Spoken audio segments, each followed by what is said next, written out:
Imagine being one of the wealthiest people in the world and being told that you are not allowed to pursue your hobbies. Hi everyone, Ken here. This is the story of the Gertrude Vanderbilt Whitney Art Studio. Hit the subscribe button and let's explore this house. Gertrude Vanderbilt Whitney was born into one of the most illustrious families in American history, the Vanderbilts, known for their vast fortune made through railroads and shipping. Born in 1875, Gertrude was the daughter of Cornelius Vanderbilt II, and her great-grandfather was none other than the Commodore, the man who built a financial empire that made the Vanderbilt name synonymous with wealth. Growing up in New York City, Gertrude lived in opulence at the family's Fifth Avenue mansion, a palatial residence that was a symbol of Gilded Age grandeur.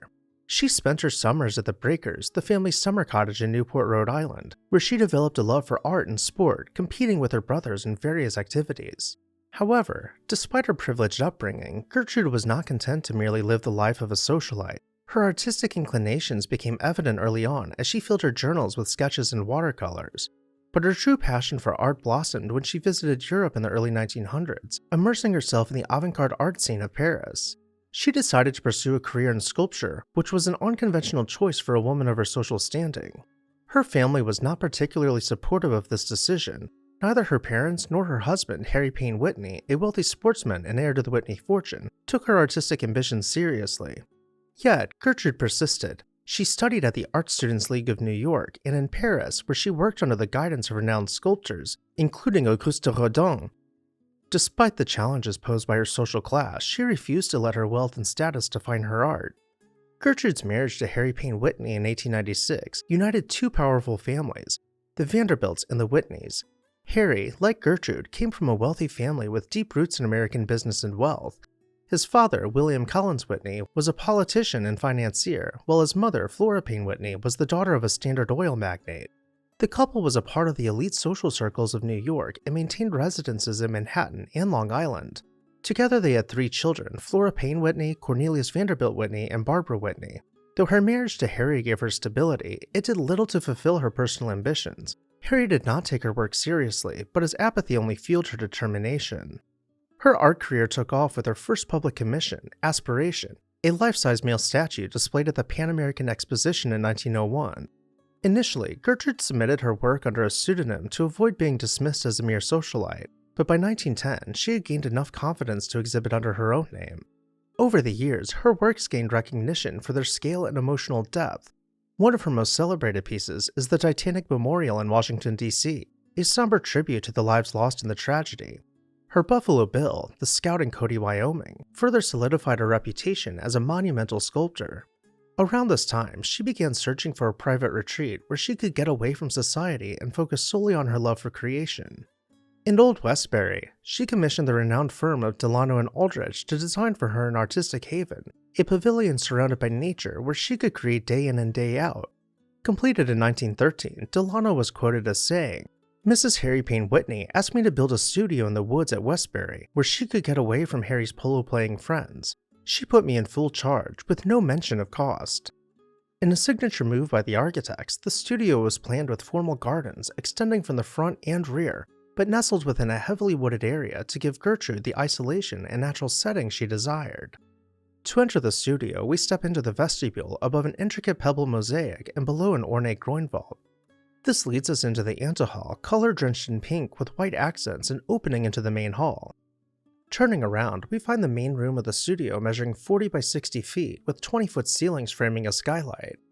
Here she could entertain friends and host parties by arranging the furniture into conversational circles.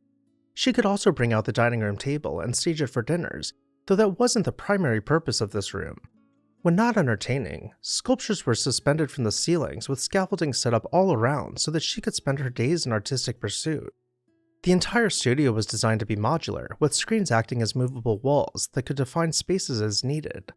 These screens were the brainchild of artist Robert W. Chandler, who was known for tinting his ivory paint to create golden hues.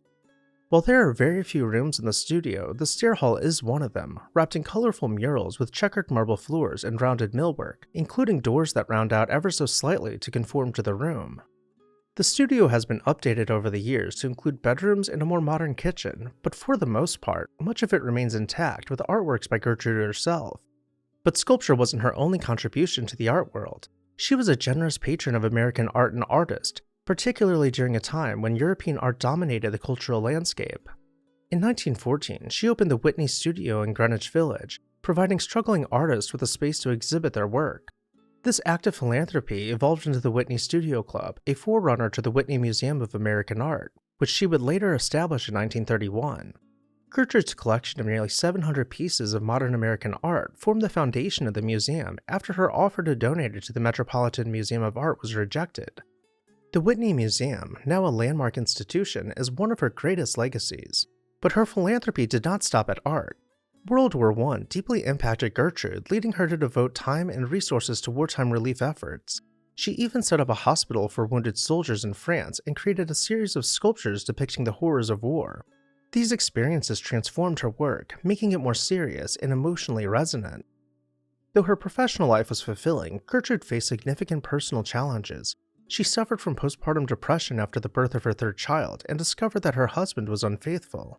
Her unconventional life also put her at odds with societal expectations, and she formed deep emotional attachments to women, particularly a close friend, Esther Hunt, with whom she shared intimate letters. This aspect of her personal life was kept private, but it is a testament to her complex emotional world. In 1930, tragedy struck when her husband Harry died of pneumonia. This loss, however, did not stop Gertrude from continuing her work.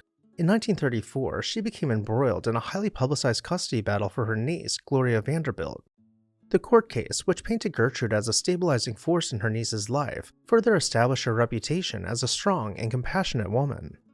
Gertrude Vanderbilt Whitney's contributions to American art are monumental. Not only did she break barriers as a female sculptor in a male-dominated field, but she also championed the cause of American modernism, ensuring that future generations of American artists had a platform to showcase their work. By the time of her death in 1942, she had left behind a legacy that transcended her Vanderbilt and Whitney heritage. Through her art and the museum that bears her name, Gertrude Vanderbilt Whitney's influence endures, ensuring her place in the pantheon of American cultural icons. What were your thoughts on her studio? And for the artists watching this, would her studio be your dream workshop? Let me know down below in the comments section. And while you're there, make sure you're subscribed so you never miss an exciting episode of This House.